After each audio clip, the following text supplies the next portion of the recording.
లూకాసు సువార్త 23వ అధ్యాయము చదువుకుందాం.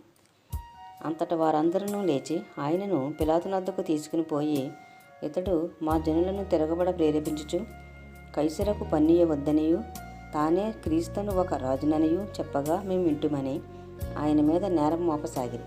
పిలాతు, నీవు యూదుల రాజువా అని ఆయనను అడుగుగా, ఆయన నీవన్నట్టే అని అతనితో చెప్పాను. పిలాతు ప్రధాన యాజకులతోనూ జనసమూహములతోనూ, ఈ మనుషుని యందు నాకు ఈ నేరము కనబడలేదనెను.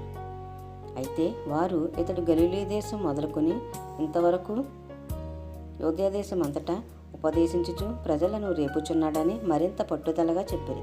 పిలాతు ఈ మాట విని, ఈ మనుషుడు గలిలీడా అని అడిగి, ఆయన హేరోదు అధికారము కింద ఉన్న ప్రదేశవాడిని తెలుసుకుని హేరోదు నద్దకు ఆయనను పంపెను. హేరోదు ఆ దినములలో యెరూషలేములో ఉండెను. హేరోదు యేసును చూచి మిక్కిలి సంతోషించెను.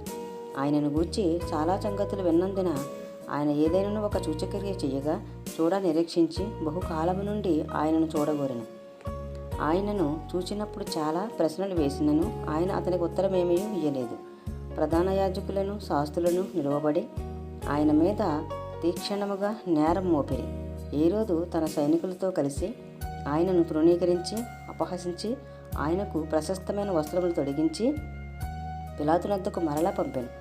అంతకు ముందు హేరోదును పిలాతును ఒకరికొకడు శత్రువులై ఉండి ఆ దినముననే ఒకరికొకడు మిత్రులైరి.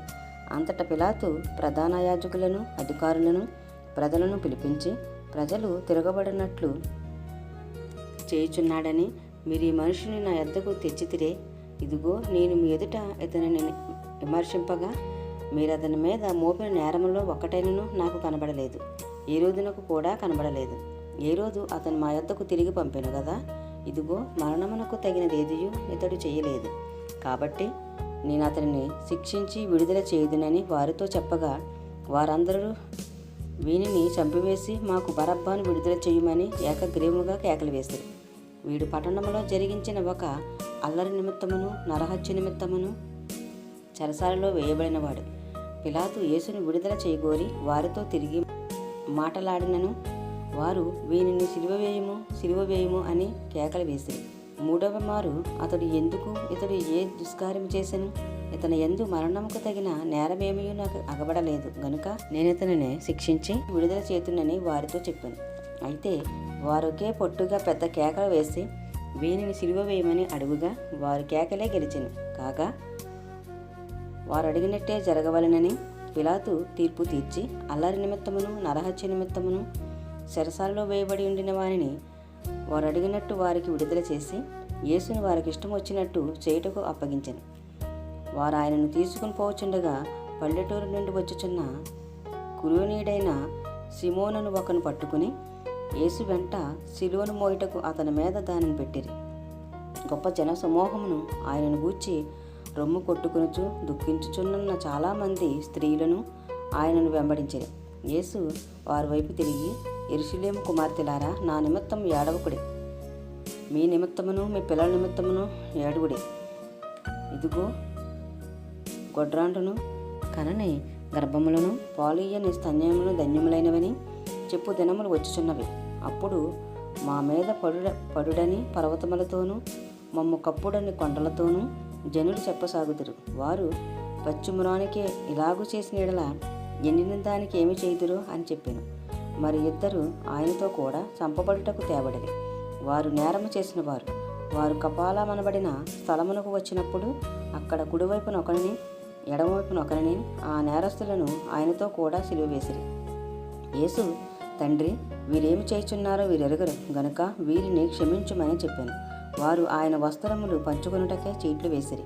ప్రజలు నిలువబడి చూచుచుండిరి. అధికారులను, వీడు ఇతరులను రక్షించెను, వీడు దేవుడు ఏర్పరచుకున్న క్రీస్తు అయినడల తన్ను తాను రక్షించుకొనునని అపహసించిరి.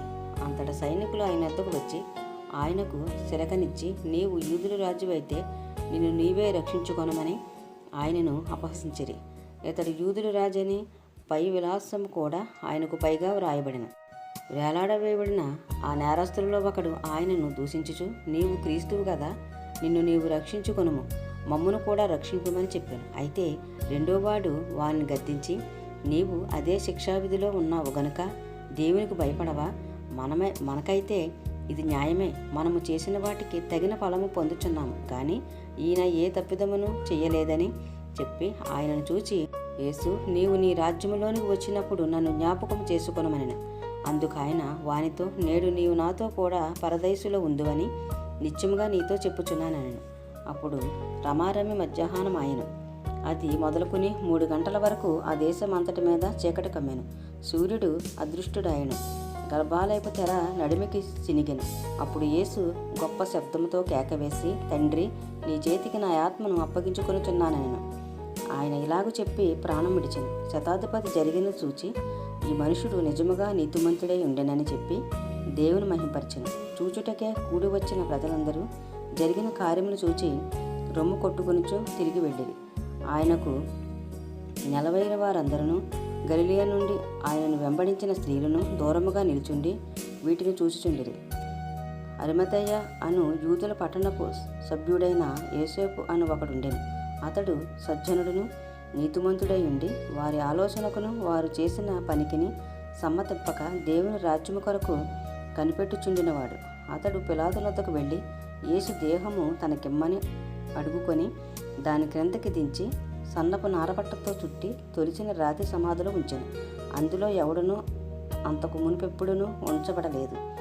ఆ దినము సిద్ధపరచు దినము, విశ్రాంతి దినారంభము కావచ్చెను. అప్పుడు గలిలయ నుండి ఆయనతో కూడా వచ్చిన స్త్రీలు వెంట వెళ్ళి ఆ సమాధిని ఆయన దేహము ఎలా ఉంచబడినో చూచి తిరిగి వెళ్ళి సుగంధ ద్రవ్యములను పరిమళ తైలములను సిద్ధపరిచి ఆజ్ఞ చొప్పున విశ్రాంతి దినమున తీరికగా ఉండిరి.